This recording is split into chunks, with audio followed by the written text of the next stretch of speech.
전에 뉴스에서 그 경기도의 신도시 아파트에 입주자들이 없어서 어려움을 겪는다는 그런 내용을 본 적이 있습니다. 아파트는 다 완공이 되었는데 실제 사는 사람이 너무 적고 또 상가도 없고 병원도 없고 학교도 없는 겁니다. 그래서 밤만 되면 유령 도시처럼 무섭다는 겁니다. 이 코로나19로 유럽 유명 이제 관광 도시들이 폐쇄가 되면서 이 거리에 차도 다니지 않고 거리에 이제 사람들도 다니지 않습니다. 거리가 조용하니까 산에 사는 퓨마나 산양들이 이제 그 거리에 나와서 돌아다니기도 했습니다. 이 아파트에 사람이 살고 도시의 인파가 북적여야 이제 의미가 있지. 아파트도 이렇게 아파트에 사는 사람도 없고 도시에 또 다니는 사람도 없으면 아무리 이제 도시를 잘 정비해 놨다 해도 의미가 없습니다. 이 바벨론 폴에서 돌아온 유다 백성들은 성전을 이제 재건하고 또 무너졌던 성벽도 다시 완공을 했습니다. 이제 모든 것이 다 끝났다고 할 수 있습니다. 그런데 이제 성전과 예루살렘 성벽은 하드웨어에 해당한다고 할 수 있습니다. 하드웨어를 가지고는 아무 일도 할 수 없습니다. 이 성전 건물과 예루살렘 성벽이 완공된 것 자체 가지고는 하나님을 기쁘시게 하거나 하나님께 영광을 돌릴 수 없습니다. 이 소프트웨어가 있어야 합니다. 유다 백성들에게 그 소프트웨어는 이제 말씀으로 돌아가고 또 하나님과 바른 관계를 회복을 하는 겁니다. 백성들이 회개하고 부흥을 이루는 거죠. 유다 백성들은 예루살렘 성벽이 완공이 되자 그동안 못했던 일이나 먹고 사는 문제로 달려가지 않았습니다. 이 성벽이 외부의 공격을 막아주니까 안정과 또 이렇게 평안에 빠지지도 않았습니다. 그런데 그들은 이제 성벽을 완공되고 나서 이제 그 영적으로 각성을 했습니다. 그러니까 성벽도 이제 이렇게 완공을 하고 나서 얼마든지 어떤 자신의 삶에 빠지고 또 삶의 어떤 만족에 빠질 수도 있는데 그렇게 하지 않고 이 성벽을 쌓으면서 이제 이 영적으로 각성이 이제 된 겁니다. 주변 나라들의 위협과 내부적인 많은 그 어려움 가운데서도 52일 만에 성벽을 이렇게 완공을 하면서 하나님을 이제 경험을 이제 한 겁니다. 그러니까 성벽도 이렇게 재건을 하면서 영성도 함께 회복이 된 겁니다. 예루살렘 성벽 재건을 마치고 이제 7월 1일이 되었을 때 이제 유다 백성들 안에 어떤 움직임이 있습니까? 1절을 보면 이스라엘 자손이 자기들의 성읍에 거주하였더니 일곱째 달에 이르러 모든 백성이 일제히 숨은 광장 앞에 모여 학사 에스라에게 여호와께서 이스라엘에게 명하신 모세 율법책을 가져오기를 청하매. 7월 1일은 나팔절입니다. 유다 백성들은 7월 첫째 달에 그 학사 그 에스라에게 찾아와서 그 이 모세 율법의 말씀을 좀 전해달라고 요구를 합니다. 에스라는 이제 제사장 겸 학사이죠. 율법을 가르치는 이제 교사입니다. 여기 특이한 것이 성전에서 제사를 드리게 해달라고 요구를 한 것이 아니라 율법의 말씀을 들려달라고 요청을 한 겁니다. 그러니까 말씀으로 돌아가려고 하는 겁니다. 백성들이 자원해서 이런 요청을 하고 있습니다. 평소에 이제 공부를 전혀 하지 않던 자녀가 공부를 하려고 하니까 TV 소리를 좀 줄여달라고 하고 참고서 사려고 좀 돈 좀 달라고 하고 학원 보내달라고 이럴 때 부모가 깜짝 놀라죠. 이거 이럴 때가 있구나 놀라죠. 이와 같이 유다 백성들이 에스라에게 몰려와서 말씀을 들려달라고 말씀을 전해달라고 요청을 하는 겁니다. 에스라는 사역자로서 너무나 기쁘고 행복했을 겁니다. 에스라가 어떻게 합니까? 2절에서 4절까지 한 절씩 교대 읽겠습니다. 일곱째 달 초하루에 제사장 에스라가 율법책을 가지고 회중 앞 곧 남자와 여자나 알아들을 만한 모든 사람 앞에 이르러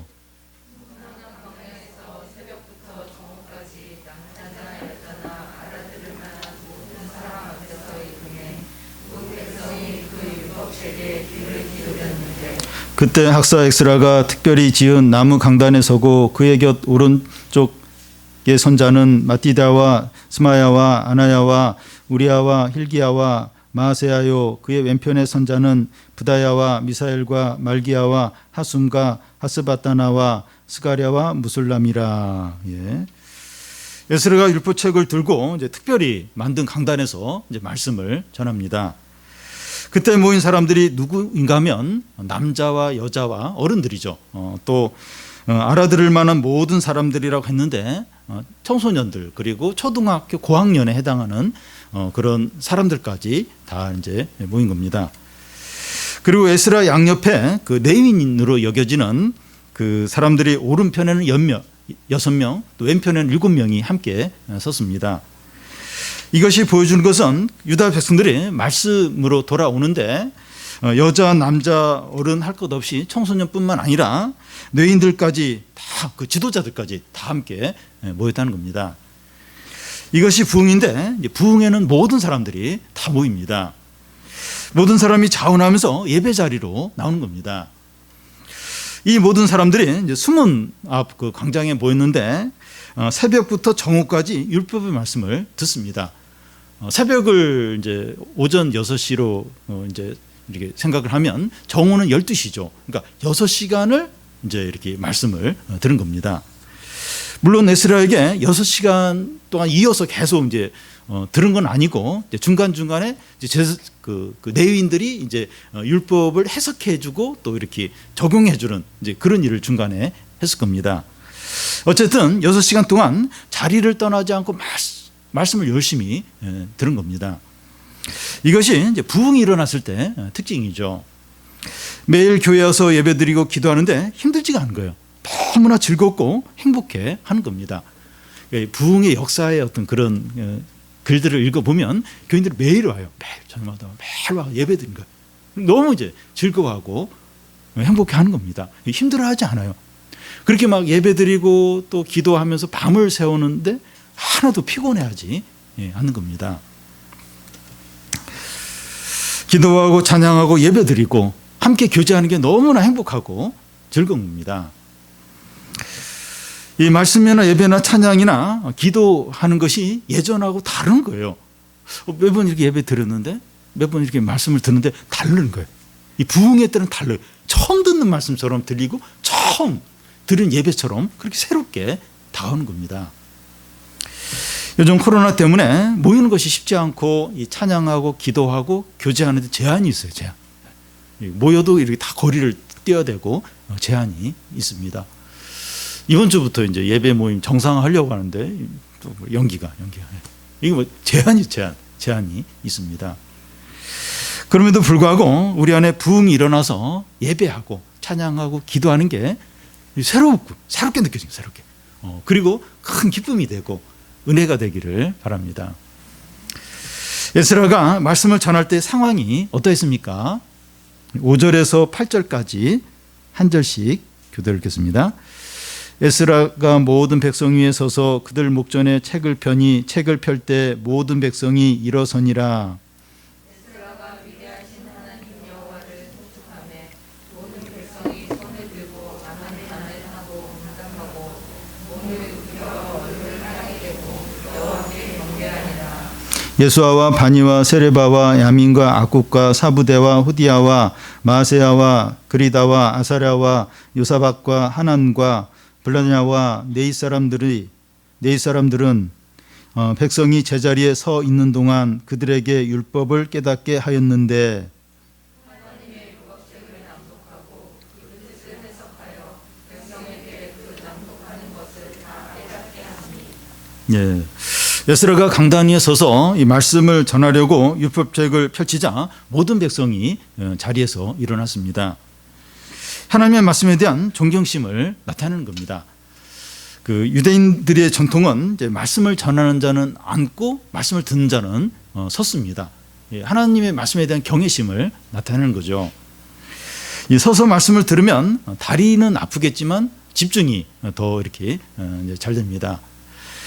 교인들 중에서도 졸음이 올 때 예배당 뒤쪽에 가서 이제 서서 예배를 드리는 경우가 있는데 좋은 것이죠. 지금 우리가 앉아서 예배를 드리지만 서서 예배를 드리는 것처럼 경외심으로 이렇게 예배를 드려야 합니다. 에스라가 위대한 하나님의 이름을 높이고 찬양하자 모든 백성들이 아멘 아멘 이렇게 화답합니다. 진실로 참되다 하는 거죠. 예배 시간에 이제 대표 기도를 할 때 교인들 중에서 이렇게 아멘 이렇게 하고 또 설교 중에서도 아멘 이렇게 하는데 진실되다, 참되다 이렇게 고백을 하면서 함께 동참을 이제 하는 겁니다. 이게 좋은 거죠. 그들은 이제 아멘 아멘 할 뿐만 아니라 몸을 굽혀 얼굴을 땅에 대고 여호와께 경배합니다. 이 말씀을 들을 때 하나님을 경외하는 마음을 가져야 합니다. 그 예수원의 그 대천덕 신부의 손자 그 토레이 목사가 있었는데 이분이 한 번은 이제 아들과 함께 이제 휴가를 가서 그곳에 있는 교회에서 예배를 드렸습니다. 그 교회 목사님은 이제 설교를 잘 못할 뿐만 아니라 굉장히 지루하게 이제 설교를 이제 이렇게 했습니다. 그런데 이 토레이 목사는 끝까지 진지하게 설교를 이제 듣는 거예요. 예배를 마치고 그의 아들이 그 아버지 토레이 목사에게 나는 예배 드리는 것이 지루해 죽겠는데 그래서 겨우겨우 들었는데 어떻게 아빠는 그렇게 진지하게 그렇게 끝까지 예배를 잘 드릴 수 있었냐고 이제 물었습니다. 그러자 이제 토레이 목사가 나는 좋은 설교를 들으려고 예배를 드리는 것이 아니라 하나님이 나에게 하시는 말씀을 들으려고 이제 예배를 드린다는 겁니다. 그러니까 어떤 면에서 그 설교자가 누구냐, 설교를 잘하는 사람 못하냐, 그거와 이제 상관없이 경건하게 이제 예배를 드릴 수 이제 있는 거죠. 우리는 예배를 드리거나 성경 공부를 하거나 신앙적인 대화를 나눌 때 이 하나님을 경외함으로 해야 합니다. 우리는 예배를 드리기 전이나 말씀을 읽기 전에 우리 자신이 하나님을 경외하는가, 경외하는 마음이 있는가 이렇게 돌아봐야 됩니다. 저도 이제 오늘 말씀을 이제 이렇게 준비하고 또 이렇게 말씀을 전하기 전에 저도 돌아봤어요. 이렇게 내가 좀 하나님을 경외함으로 지금 이렇게 예배를 드리고 말씀을 전하려고 하는가. 이제 우리도 이제 예배 드리기 전에 모임을 하기 전에 어떤 성도들 간의 교제를 하기 전에 내가 하나님을 경외하는가 이렇게 돌아봐야 합니다. 예수를 앞에 모인 유다 백성들의 숫자가 10,000명은 넘었을 겁니다. 그런데 그 당시에 마이크도 없었는데 어떻게 그들이 말씀을 듣고 은혜를 받을 수 있었는가 하는 의문이 생길 수 있습니다. 그런데 7절에 나와 있는 제사장들과 레위인들이 백성들 중간중간에 서서 이제 에스라가 전한 말씀을 이제 중간에서 이렇게 다시 전하는 그런 역할을 했던 것 같습니다. 근데 여기서 중요한 것은 이제 8절에 나와 있는 것처럼 율법의 말씀의 뜻을 해석하고 적용해 줬다는 거예요. 그러자 백성들이 율법의 말씀을 깨닫는 겁니다. 말씀을 해석하고 적용하는 게 설교죠. 그래서 설교가 어려워요. 이렇게 말씀을 해석하고 적용하는 이게 굉장히 어렵습니다. 이게 쉽지가 않습니다. 전에 그 어떤 유초등부 애가 이렇게 설교는 그냥 이렇게 하면 되는 줄로 이렇게 생각을 하더라고요. 그냥 이렇게 설교하면 되는 거 아닌가. 근데 그냥 이렇게 그렇게 되는 게 아닙니다. 이게 어려워요. 이게 하나님 은혜를 주지 않으시면 설교 한 줄이 안 나와요. 이게 설교 한 줄이 안 나와가지고 막 이렇게 방황하고 몇 번씩 막 이렇게 돌고 막 그런 적이 한두 번이 아닙니다. 이렇게 이 성경을 해석하고 이렇게 적용하는 이게 이제 어려운 겁니다. 그런데 이 말씀이 바르게 해석되고 적용이 될 때 사람들이 깨닫게 되는데 이것이 부흥의 첫 단계입니다. 신앙은 지정의 과정을 통해서 이제 이루어지게 됩니다. 이 지라고 하는 것은 지적인 면을 가리키는데 말씀을 듣고 깨닫는 것을 말합니다. 이 정이라고 하는 것은 마음이 감동을 받아서 변하고 또 회개하는 것을 이제 의미합니다. 이 말씀을 듣고 지적을 이제 지적으로 깨달을 때 회개하면서 마음이 이제 바뀌는 거죠. 여기 의라고 하는 것은 의지를 이제 말하는데 그 마음이 감동을 받아서 이제 변화가 되면 어떤 행동을 하게 된다는 거예요. 이게 이제 지정의 중에서 의에 해당이 됩니다. 이 과정을 잘 보여주는 것이 사도행전에 보면 베드로가 이제 설교를 할 때 그 3,000명의 이제 그 백성들이 막 마음에 찔림을 받으면서 우리가 어떻게 해야 되냐고 이제 묻는 그런 내용이 나옵니다. 부흥은 이제 지정의 순서로 나타납니다. 그런데 우리는 세 번째 단계, 의죠, 의. 그 이제 행동으로 바로 나가는 경우가 많습니다. 무슨 말인가 하면 무엇을 해야겠다고 생각이 들면 바로 이제 해버리고 다른 사람에게도 바로 행동을 요구하는 이제 그런 경우를 말합니다. 그러니까 왜 이런 행동을 해야 되는지 몰라요. 그 상대방은 모르는데 그걸 막 하라고 막 이제 요구를 하는 겁니다. 예를 들어서 이제 부모가 자녀에게 신앙적인 걸 막 요구를 하는 거예요. 얘는 왜 이걸 해야 되는지 지적으로 또 마음으로 이제 그런 깨달음이 없는데 하란 말이야. 물론 이제 못 알아 이해를 못 하더라도 옳은 거면 요구를 이제 하는 게 필요할 때가 있어요. 근데 매사에 그냥 애는 뭐 이렇게 깨달음도 없고 감동도 없고 뭐 그런데 무조건 뭐 이렇게 자꾸 뭘까를 요구를 행동을 요구할 때 이건 세 번째 단계로 바로 이제 건너뛰어서 이제 요구를 이제 하는 거죠. 예. 그런데 어떤 행동을 하기 전에 이 말씀으로 깨닫는 지적인 단계가 필요하고 이 말씀을 깨닫게 되면 마음의 변화가 생기는 정적인 이 단계가 있어야 되고 그 다음에 행동이 되는 의의 단계에 이르게 된다는 겁니다. 이게 뭐 항상 공식적으로 꼭 이렇게 돼야만 된다는 건 아닌데 이제 이런 식으로 이제 이렇게 뭔가 어떤 행동을 믿음의 행동을 하게 된다는 겁니다. 그래서 먼저 말씀을 이제 듣고 깨닫는 것이 중요합니다. 그런데 말씀을 듣는다고 해서 다 깨닫는 것이 아니라 하나님을 경외하는 마음이 있어야 깨닫게 돼요. 그런 후에 이제 어떤 행동을 이제 하는 것이죠. 다음은 이제 말씀에 대한 백성의 반응입니다. 지정의에서 이제 정의 단계인데요. 9절에서 11절까지 한 절씩 교독 읽겠습니다. 백성이 율법의 말씀을 듣고 다 우는지라 총독 느헤미야와 제사장 겸 학사 에스라와 백성을 가르치는 네이 사람들이 모든 백성에게 이르기를 오늘은 너희 하나님 여호와의 성일이라 슬퍼하지 말며 울지 말라 하고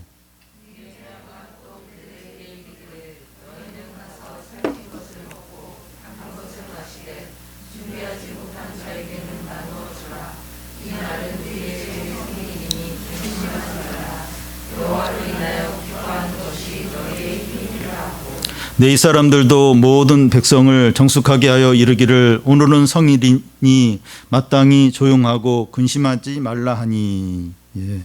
백성들이 말씀을 듣고 다 우는 겁니다.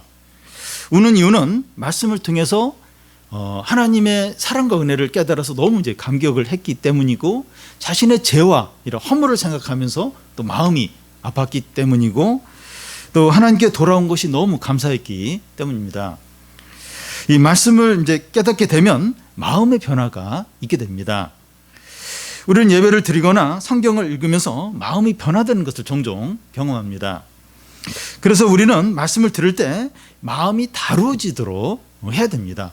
그러니까 성경을 읽는 것 중요한데 그냥 성경 읽기를 그냥 바로 그냥 이렇게 끝내버리는 끝냈다. 그게 아니라 마음이 이렇게 좀 다루어지도록 이제 신경을 써야 됩니다. 마음이 변해야 삶도 달라질 수 있기 때문이죠. 모든 유다 백성들은 이제 말씀을 듣고 다 울고 슬퍼하자 느헤미야와 에스라와 네이 사람들이 이제 무슨 말을 하는가 하면 오늘은 여호와의 성일이니까 슬퍼하지 말고 울지 말라고 말합니다. 살찐 것을 먹고 단 것을 마시고 먹을 것이 없는 사람은 나누어줘서 함께 기뻐하라고 말합니다. 여러분 너무 이제 슬퍼하면 침체에 빠질 수 있습니다. 분명히 회개하고 은혜를 받은 것 같은데 우울할 수가 있어요. 너무 막 이렇게 너무 이렇게 막 울고 이렇게 회개하다 보면 분명히 은혜를 받았어요. 근데 마음이 우울하고 이제 무거울 수 있어요. 여러분 이 말씀을 듣고 회개를 했으면 다시 힘을 내어서 하나님이 기뻐하시는 삶을 열심히 사는 게 필요합니다. 과거의 매기보다도 현재와 미래를 믿음으로 충실하게 사는 게 중요하죠. 과거에 물론 이제 허물이 있죠. 근데 너무 과거에 매여서 막 우울하고 그러기보다는 이제 이렇게 현재와 미래의 삶에 믿음으로 충실히 사는 게 중요하죠. 10절 끝에 중요한 말씀이 나오는데 여호와로 인하여 기뻐하는 것이 너희의 힘이라는 겁니다. 하나님의 백성의 힘은 하나님을 기뻐하는 데 있습니다. 믿는 자들은 이제 다른 것들로는 진정한 힘이 나지 않아요. 자기가 좋아하는 야구팀이 이겼거나 자녀 성적이 올라가거나 또 사고 싶은 옷을 샀거나 맛있는 음식을 먹었거나 칭찬을 받았을 때 기쁘죠. 행복합니다. 그런데 일시적인 거. 내가 응원하는 축구팀이나 야구팀이 이겼는데 그 다음 경기에 졌어요. 그럼 또 기쁨이 하나도 없어요. 뭐 옷을 사서 기뻤는데 또 뭐 다른 안 좋은 일이 생기면 또 기쁨이 싹 사라져요. 기쁘긴 한데 행복하긴 한데 일시적이죠. 일시적입니다. 상황이 바뀌면 다시 힘이 쫙 빠져버려요. 그 기쁜 일로 힘이 생겼다가 또 상황이 바뀌면 힘이 또 쫙 그냥 빠져버립니다. 우리의 진정한 힘은 하나님으로부터 옵니다. 말씀을 깨닫고 하나님을 기뻐할 때죠. 우리가 어떤 상황에서나 계속해서 능력 있게 사는 비결은 말씀을 통해서 계속 힘을 얻을 때입니다. 시편 말씀처럼 주 앞에 영원한 기쁨이 있고 주 옆에 풍성한 즐거움이 있다는 겁니다. 주님 앞에 영원한 기쁨, 주님 옆에 풍성한 기쁨이 있는 거예요. 12절을 보면 모든 백성이 곧 가서 먹고 마시며 나누어 주고 크게 즐거워하니 이는 그들이 그 읽어 들려준 말을 밝히 알미라. 유다 백성들이 크게 즐거워하는 이유는 뭐 맛있는 걸 먹어서가 아니라 들은 말씀을 깨달아 알았기 때문입니다. 여러분, 믿는 자들이 무기력하게 지내는 이유 중에 하나가 언제부터인가 이 말씀을 통해서 즐거움을 잃어버렸기 때문입니다. 우리는 종종 즐거움과 기쁨을 말씀 말고 다른 곳에서 찾을 때가 있습니다. 뭐 재밌고 쇼킹한 거 없을까? 이러면서 막 자꾸 세상에서 이제 이렇게 그런 걸 찾을 때가 있습니다. 물론 믿는 자들도 일반적인 은혜를 누릴 수 있습니다. 스포츠나 드라마나 취미생활이나 여행이나 음악이나 음식 등을 통해서 어느 정도 기쁨을 누릴 수 있어요. 우리도 건전한 취미생활이나 유익한 활동을 통해서 스트레스도 풀고 또 즐거움을 누릴 수 있습니다. 저도 이제 음악을 듣는데 저는 이제 이렇게 찬송가보다도 이제 클래식을 들어요. 한 분은 재음모가 왜 그 목사가 그 찬송가를 들어가지고 자꾸 이렇게 찬송가를 잘 안 듣고 저는 이제 이렇게 뭐 성경이나 경건서적을 많이 보니까 이제 좀 일반적인 걸 이제 이렇게 듣고 싶어 하는 겁니다. 그래서 뭐 항상 이렇게 크리스찬은 항상 찬송가, 성경, 또 기도, 찬송가, 예배 그거만 계속하고 텔레비도 절대 보면 안 되고 핸드폰도 하면 안 되고 물론 이제 TV는 핸드폰을 너무 하면 이제 안 되지만 그러니까 좀 이렇게 일반적인 어떤 은혜 왜냐하면 하나님이 온 세상을 다 만드셨어요. 온 세상. 뭐 자연 뭐 모든 거 다 만드신 거죠. 그래서 일반적인 어떤 즐거움들, 기쁨들을 누리는 게 필요합니다. 그래서 그런 어떤 건전한 취미생활 또 이렇게 좀 이렇게 유익이 되는 그런 활동들 찾아서 하는 게 필요해요.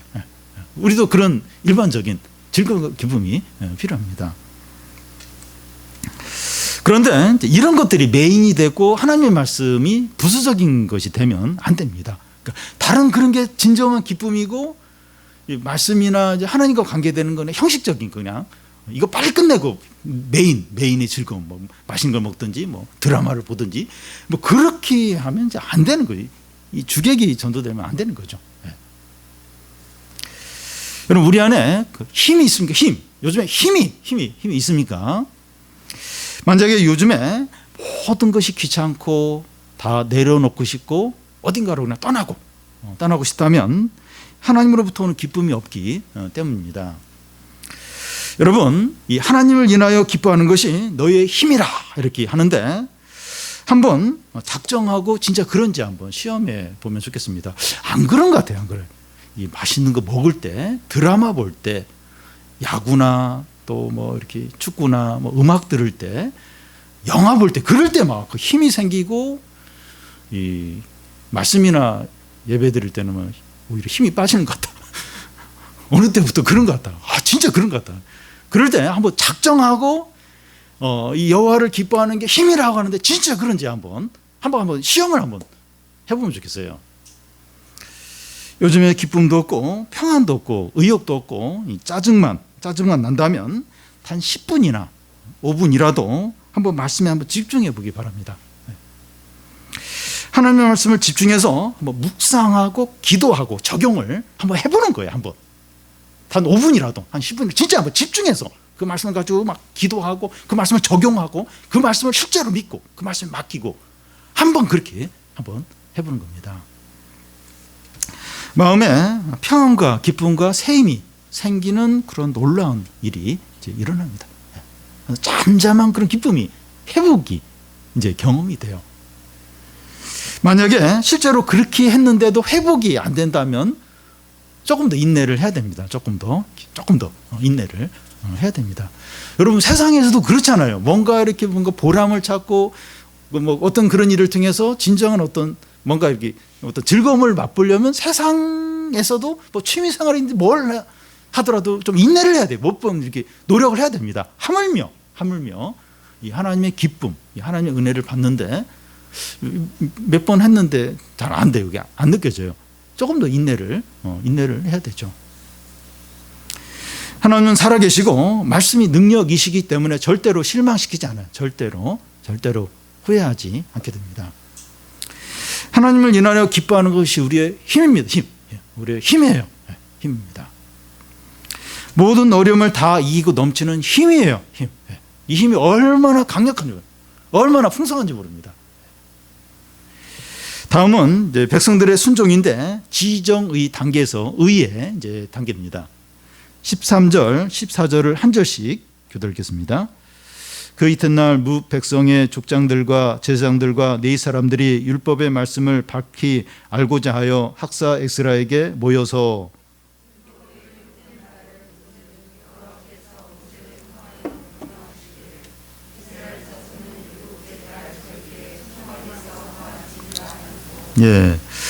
이 다음날 족장들과 제사장들과 네인들이 에스라 앞에 다시 모여서 말씀을 더 들려달라고 요청을 하는 겁니다. 지도자들이 말씀에 더 열심을 내는 겁니다. 사역자들이나 장로들이나 주일학교 교사들이나 리더들은 다른 사람보다 말씀에 더 간절함이 있어야 합니다.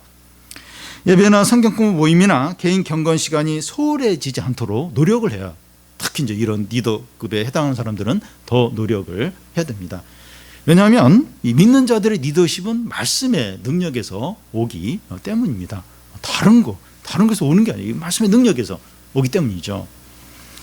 이 백성들의 족장들과 제사장들이 에스라에게 말씀을 듣는데 이 초막절을 지키라는 말씀을 듣게 됩니다. 그날이 7월 2일이고 율법에 보면 7월 15일부터 22일까지 초막절을 지키라 이렇게 되어 있습니다. 유다 백성은 초막절에 대한 규례대로 산에 가서 이제 감람나무 가지와 종려나무 가지와 화석류나무 가지를 가져다가 초막을 지었습니다. 이 초막을 지붕이나 뜰 안이나 성전뜰이나 수문 앞 이제 광장에 이렇게 지어놓고 그 초막절에서 일주일을 이제 보내게 됩니다. 초막절은 하나님께서 이스라엘 백성들을 광야 40년 동안 인도하시고 지킨 것을 기념하는 절기입니다. 유다 백성이 초막절을 이렇게 철저하게 지킨 것은 여호수아가 가나안 땅에 들어온 이후 처음이에요. 처음으로 이렇게 지킨 겁니다. 유다 백성들은 하나님의 말씀에 철저하게 순종을 하고 있습니다. 말씀에 순종하는 것이 지정의 단계 중에서 이제 의의 이제 단계죠. 우리는 성급하게 세 번째 단계로 점프하지 않도록 해야 합니다. 무슨 말인가 하면 다른 사람에게 처음부터 순종을 요구하지 않도록 이제 조심해야 됩니다. 말씀을 깨닫고 마음이 변하여 순종하도록 해야 하는 거죠. 이렇게 순종하는 것이 참된 겁니다. 이게 참된 겁니다. 여러분, 이제 말씀으로 모든 것을 한다고 하는 것이 이래서 힘든 거예요. 그냥 이렇게 막 힘으로 막 이렇게 해. 그래서 막 시키고 또 그렇게 하게 만들고, 그게 어떤 면에서 좀 쉬운데 이렇게 말씀으로 모든 일을 한다. 이게 이제 인내를 해야 되는 거예요. 이게 이제 어려운 거예요. 말씀을 듣고 깨닫고 마음의 감동을 받고 그래서 순종하고 이게 말씀으로 한다는 게 이런 거예요. 이게 어렵고 이제 많이 기다리고 인내를 해야 되죠. 말씀으로 공부하고 결혼하고 직장 생활하고 사업하고 자녀 교육하고 목회하는 게 쉽지 않습니다.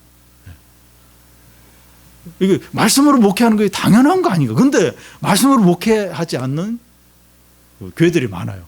그냥 그렇게 막 어떤 다른 권위나 다른 어떤 신비적인 이런 걸로 막 이제 하는 목회들이 이제 잘못된 목회죠. 그러니까 말씀으로 목회하고 말씀으로 자녀 교육하고 말씀으로 결혼 하고 말씀으로 이렇게 모든 거 하는 게 이게 이렇게 쉽지가 않으시죠. 이게 쉽지가 않습니다. 왜냐하면 말씀을 깨닫고 마음의 감동을 받고 순종하고 이런 단계를 거쳐야 되는데 이게 쉬운 게 아닙니다. 그런데 이 말씀으로 모든 것을 할 때 그게 진짜 3대죠. 그게 진짜 복된 겁니다.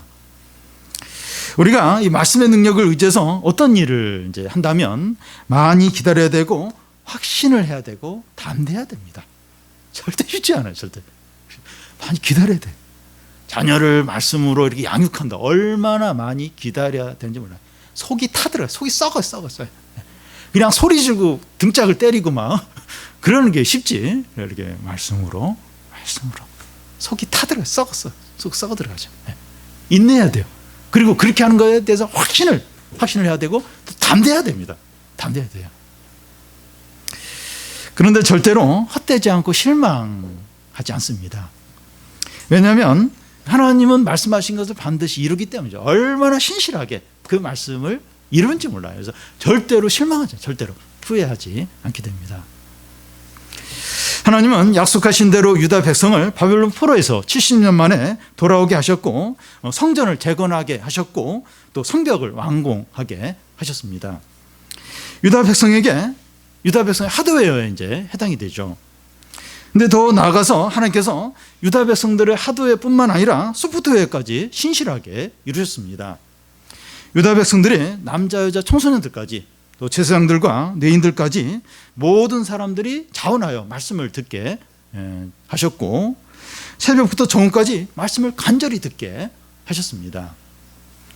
여러분, 이런 마음을 누가 주셨습니까? 하나님이죠. 부흥은 하나님이 주시는 겁니다. 하나님께서 유다 백성 안에 부흥을 일으키고 계신 겁니다. 여러분, 우리가 이 부흥을 위해서 기도해야 하는 이유가 여기에 있습니다. 하나님께서 몇몇 사람이 아니라 우리 모두의 마음 안에 말씀에 대한 사모하는 마음을 주시도록 기도해야 합니다. 우리 모두 안에 말씀으로 돌아가자 하는 결심이 생기도록 기도해야 합니다. 우리의 대부분의 문제들이 이제 말씀으로 돌아갈 때 해결이 되죠. 그러니까 말씀으로 돌아가자 이런 결심을 이제 하도록 이제 기도해야 합니다. 코로나19로 우리가 영적으로 약해져 있고 또 게을러져 있고 냉소가 우리 안에 있는데 말씀으로 돌아가야 됩니다. 우리가 모이는 것이 예전 같지 않기 때문에 예전 같지 않아요. 예전 같지 않습니다. 예배도 그렇고 모임도 제대로 지금 못하고 있는데 예전 같지가 않아요. 그런 가운데서 이 매일 성경과 성경 읽기 같은 개인 경건에 더욱 힘써야 됩니다. 혼자 있는 시간이 많잖아요. 혼자 교회 못 갈 때도 있고 모임에 못 갈 때도 있고 그래서 개인 경건을 어느 때보다도 더 매일 성경 안 하던 분들, 성경 읽기 안 하던 분들 해야 돼요. 힘써야 됩니다. 온 교인들이 말씀으로 돌아가자, 하나님께 돌아가자, 믿음을 회복하자, 그렇게 해야 됩니다. 계속해서 그렇게 열심을 내야 됩니다. 유다 백성들 안에 부흥이 일어나는데 이것이 얼마만입니까? 바벨론 포로 70년, 또 바벨론 포로에 돌아온 지 70년이 지난 140년 아닙니다. 한 번 말씀의 영광을 잃어버리니까 140년이나 걸리는 거예요. 잃어버렸던 부흥이 다시 회복되는데 140년이 걸렸습니다. 140년 만에 부흥이라. 140년 만에 부흥입니다. 그런데 유다 백성의 부흥은 너무나 필요하고 귀한 것이었습니다. 왜냐하면 앞으로 400년 후에 이 유다 공동체에 예수 그리스도가 오시게 됩니다. 하나님의 놀라운 구원 계획이 약하고 보잘것없는 유다 백성들 가운데 이루어지고 있는 겁니다. 그 당시 그 느헤미야나 에스라 때 이 백성들은 자기들이 이게 하는 게 뭐 무슨 의미가 있는지 잘 몰랐을 거예요. 아이고 그렇게 해야 되나? 그리고 성벽이 없는 것보다는 있으면 좀 더 보호가 되겠지, 안전하겠지. 혹시 그 정도 생각을 했는지 모르겠어요. 근데 그 정도가 아니라 이 유다 공동체, 이 보존되는 이 유다 백성들 가운데 예수 그리스도가 오시는 거예요. 이 구원에. 만약에 이 성벽이 쌓여지지 않고 유다 백성들이 막 이방인과 섞이고 이래 버리면 이제 예수 그리스도가 오시는 게 늦어질 수도 있는 거예요. 그런데 참 이 유다 백성들이 이때 이제 그 성벽을 쌓고 유다 공동체를 세우는 걸 통해서 이제 예수 그리스도가 오시고 하나님의 놀라운 구원 계획이 그들을 통해서 이제 진척이 이제 이루어진 겁니다. 여러분 그 당시 그 느헤미야와 그 에스라 당시 그 유다 백성들의 상황이 어려웠어요. 삶이 팍팍했고 먹고 사는 게 오늘날 우리들처럼 힘들었을 겁니다. 그렇지만 하나님의 구원 계획이 이루어지도록 성벽을 쌓고 부흥을 이루는데 헌신했습니다. 성벽을 쌓고 부흥이 일어나는 것은 당장 먹고 사는 것과 상관이 없어요. 뭐 성벽 쌓고 뭐 부흥 이룬 거 나하고 무슨 상관이야? 뭐 얼마가 돈이 들어오는 것도 아니고 상관이 없는 일입니다. 그런데 하나님의 백성은 어느 시대든지 이 하나님의 뜻을 제일 우선순위에 두고 구하는 자들입니다. 우리 교회에 이제 경건과 예배가 회복이 되고 부흥이 일어나도록 하는 게 왜 필요합니까? 하나님의 큰 구원과 놀라운 뜻이 이 작은 교회, 이 작은 교회를 통해서 이 땅 가운데 이루어지기 때문입니다. 하나님의 뜻은 뭐 국회의원 그룹들, 뭐 교수 무슨 모임들, 또 무슨 브레인 세계적인 석학들, 그들을 통해서 이루어지는 것이 아니라 보잘것없고 약한 그런 그런 교회들을 통해서 이루어집니다. 우리는 먹고 살기 힘들고 경제적으로 어려운데 예배를 드리고 기도하고 부흥을 구할 필요가 있나 하는 생각이 들 수 있습니다. 그런데 이런 고민은 어느 시대에나 하나님의 백성들이 했고 하나님은 그런 백성들에게 믿음으로 살라고 말씀합니다. 수요예배 말씀이 이제 고린도전서 10장이었는데요. 바울이 출애굽한 이스라엘 백성들이 광야에서 하나님께 반역하고 음행에 한 예를 이제 들면서 고린도 성도들에게 너희는 그들처럼 반역하지 말고 음행에 빠지지 말라고 말했습니다. 어떤 상황에서나 하나님을 신뢰하고 감사하라는 겁니다. 여러분, 하나님의 백성은 어느 시대나 어떤 상황에서나 하나님을 신뢰하고 순종해야 합니다. 그것을 통해서 하나님의 구원 계획이 이루어집니다. 여러분, 성경은 처음부터 끝까지 또 오늘날까지 하나님의 구원 계획은 믿음으로 반응한 신자들을 통해서 이루어졌습니다. 여러분, 성경 처음부터 끝까지 보십시오. 성경. 하나님의 어떤 구원 계획이 누구를 통해서 이루어졌는가? 가인과 아벨 중에서 아벨, 또 다 물로 망한데 노아, 또 뭐 아브라함, 또 이삭, 또 이렇게 야곱, 요셉, 또 다윗. 성경 끝까지 보십시오. 누구를 통해서 하나님의 구원 계획이 이루어졌는가? 다 믿음의 사람이에요. 오늘날까지 한번 보십시오. 하나님의 구원 계획이 누구를 통해서 누구를 통해 이루어졌는가? 이렇게 하나님의 백성 가운데 믿음으로 반응하는 그런 사람 통해서 이루어졌죠. 이제 이것을 이제 구속사 하나님의 이제 구원 계획이라고 할 수가 있습니다. 그러니까 하나님이 이제 일을 이루시는데 이렇게 교회를 통해서 또 믿음으로 반응하는 자를 통해서 이제 하나님이 구원 계획을 쫙 이루세요. 이걸 이제 구속사 하나님 구원 계획이라고 이제 말합니다. 우리는 이 구속사에 따라서 이 세상이나 주위 상황이나 우리를 바라봐야 됩니다. 이 구속사, 하나님의 구원 계획에 따라서 이 세상들, 코로나 지금 난리인데 코로나도 이거 바라봐. 이 구속사, 하나님의 구원 계획 가운데서 이걸 봐야 되고 우리 어려움도 이 구속사, 하나님의 구원 계획에 따라서 바라봐야 합니다. 하나님은 세상 역사 전체, 성경 전체, 각 사람의 인생, 우리의 인생도 구속사에 따라서 주관하시고 인도하십니다. 여러분 한번 이 성경의 역사를 보십시오. 이 세상 역사를 한번 보십시오. 그리고 사람들, 우리 인생을 한번 보십시오. 하나님의 어떤 구원 계획, 하나님의 뜻, 하나님의 구속사에 따라서 우리를 이렇게 인도하시고 세상을 주관하시는 것을 알 수가 있습니다. 이 코로나를 통해서 여러 가지 생각을 하게 되는데, 이 코로나가 어떻게 해서 일어나게 된 겁니까? 이 박쥐 안에 있던 바이러스예요. 근데 그 전까지 인류는 어떤 과학기술 문명을 의지하면서 막 거침없이 달려갔어요. 그다음에 AI 만들고 4차원의 뭐 4차 산업 막 이렇게 하고 그러면서 막, 그런데 올 수도 다 정제. 미국은 10만 명이 목숨을 잃고, 바이러스 하나가 지금. 이게 무슨 의미예요? 무슨 의미? 우리 인류에게, 하나님 없이 사는 이 인류에게 지금 무슨 메시지를 전하느냐? 이걸 구속사, 하나님의 구원 계획 가운데서 보는 거예요. 여러분, 우리 각자의 인생을 한번 보십시오. 우리 한번 이렇게 돌아보면 여러 가지 일들이 일어났죠. 그런 과정을 통해서 하나님이 어떻게 이 자리에 있게 하셨는가? 하나님의 인도, 하나님의 어떤 구원 계획, 하나님의 어떤 그 하나님 나라의 어떤 그런 측면에서 보면 이해가 돼요. 과거의 어떤 아픔들, 슬픔들. 그래서 하나님이 그때 그런 일을 허락을 하셨구나. 이해가 되죠. 그래서 이 구속사에 따라서 이제 하나님 구원 계획에 따라서 이제 바라봐야 하는 겁니다. 현재 우리의 삶이 힘들고 불안하고 어려울 수 있는데 하나님의 시각 구속사로 바라보는 겁니다. 이 상황에서, 지금 현재 우리의 상황에서 우리가 믿음으로 반응하면 우리를 통해서 하나님의 뜻이 이루어지게 됩니다. 하나님의 구원 계획이 이루어져요. 구원 계획. 하나님 구속사가 이제 이루어지는 겁니다. 모든 성도들은 이런 원리로 살았습니다. 여러분 성경을 보죠. 성경을.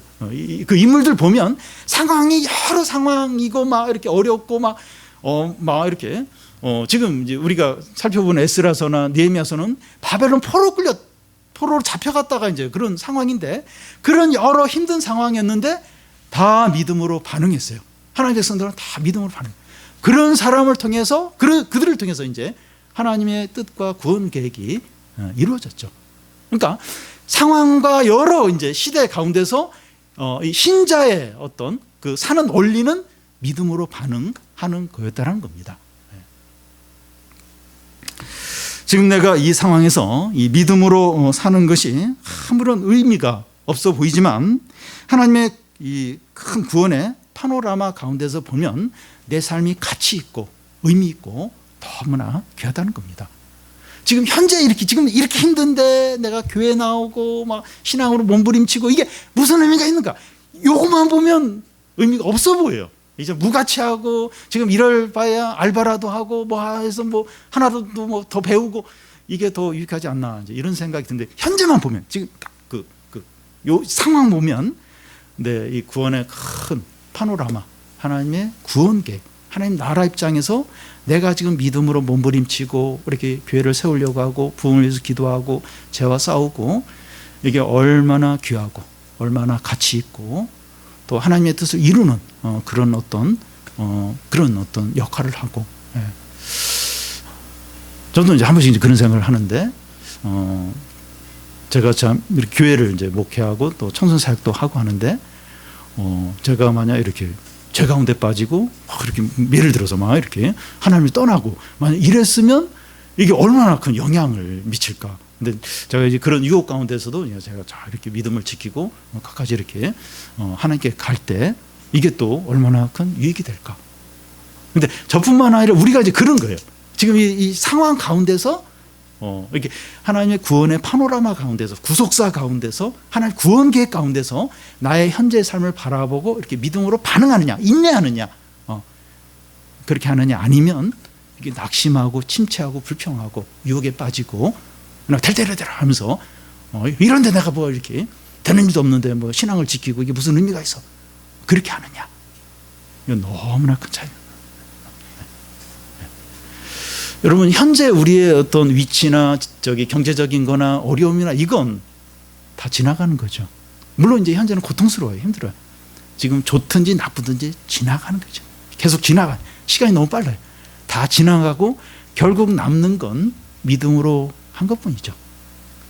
하나님의 큰 구원 계획, 이 구원의 파노라마, 이 파노라마 가운데서 이렇게 내가 그 가운데 어떤 자리에 있었고 또 어떤 삶을 살았고 그게 이제 남는 거죠. 예. 그래서 느헤미야, 에스라 당시 유다 백성들 한번 생각을 해보시죠. 좀 막 그렇게 막 사방에서 반대하고 막 먹을 게 없어가지고 막 이렇게 그 밭이나 포도원을 다 이렇게 그 빼앗기고 막 자녀를 막 종으로 팔아대는 막 그런 상황들, 위협들, 생명 위협들. 그러면서 신앙을 지키고 상벽을 쌓고 막 부흥을 위해서 그럴 필요가 있느냐? 그럴 필요가 없느냐? 그럴 가치가 있느냐? 근데 그럴 가치가 있다는 거예요. 어느 시대든지 하나님의 백성은 다 그 상황에서 믿음으로 반응을 했고 하나님께 순종을 했다는 거예요. 그래서 그 하나님의 구원 계획이 진척이 되고 예수 그리스도 오시고 구원이 나타나고 하나님의 영광이 임하고 하나님의 백성 다 그렇게 살았다는 겁니다. 오늘 우리들도 이 코로나19로 더 힘들어요. 더 살기 힘들어, 더 어렵습니다. 더 불안해지고 더 모든 게 지금 어려운 가운데 있어요. 이 가운데서 우리가 부흥을 위해서 기도하고 내 신앙을 지키고 죄와 싸우고 이게 무슨 의미가 있는가? 의미가 있다는 거예요. 구속사, 하나님의 구원 계획, 하나님 나라 입장에서 하나님 시각으로 바라보는 거예요. 그래서 우리가 좀 잘 지금 견디고 있는데 더 인내하고 더 확신 가운데 그리고 더 헌신하고 더 믿음으로 살고. 예.